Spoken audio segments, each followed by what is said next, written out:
Welcome back to Good Morning Colorado. Right now, taking another look at I-25 this morning. A lot more cars on the road than usual, but yes, we are definitely starting out pretty dark this morning. Sunrise happening in just about an hour, but let's toss it over to Marty for our weekend forecast. Marty, anything spooky we need to worry about? What's on the forecast today? Well, maybe that nearly full moon that's up there right now, giving us some real pretty light out there, as seen from ABBA Eye Care this morning. Obviously, it's generally dark. We don't have much help from the sunrise in the east just yet.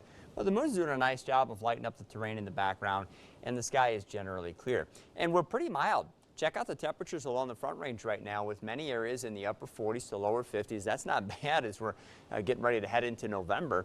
Even over the far eastern plains, we have 30s and mid-40s. The mountain valleys aren't too bad either. We have generally 20. So there's something going on in the atmosphere to keep it that mild this early in the morning. And that thing that's going on is an approaching cold front, which won't get here until sometime this afternoon. Notice mostly sunny conditions. The thing that you'll notice as we head into the probably mid and late afternoon hours that the wind starts to get pretty gusty, and that air might start to feel a little bit cooler, especially late in the afternoon. We'll generally stay in the 50s up over northeastern Colorado, so that's where the colder air is coming from. Whereas in the southern part of the state, we're looking at 60s to perhaps around 70 degrees for high temperatures before that little front gets here. Leadville in the 40s, but most of our local mountain areas and the big mountain valleys here in the southern part of the state should warm into the 50s, even in those areas where we have some snow on the ground. As far as trick-or-treating goes, I mean, it's definitely been worse. I've been out in ice storms, snowstorms, you name it, over the course of a number of years here with my own kids.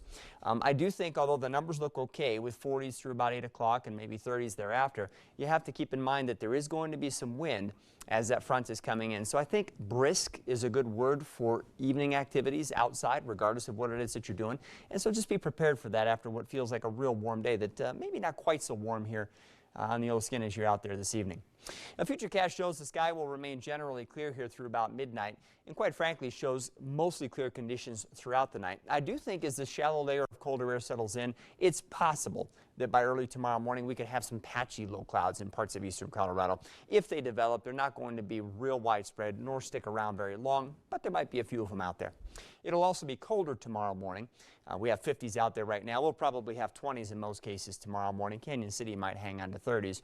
And the high country and high mountain valleys will also be a bit cooler, dropping off likely into the teens.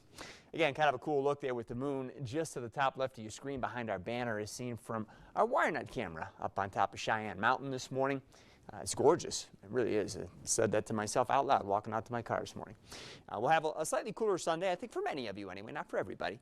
The work week as a whole looks quite warm, and it also looks dry with periods of winds. It's not going to look very November-like, actually. We'll talk about that coming up soon. Sounds good. Did you see the moon last night, too? Oh, it's just That beautiful. was cool. Yeah, it was giant. Yeah, I love it when the moon's like that. Alrighty, thanks so much.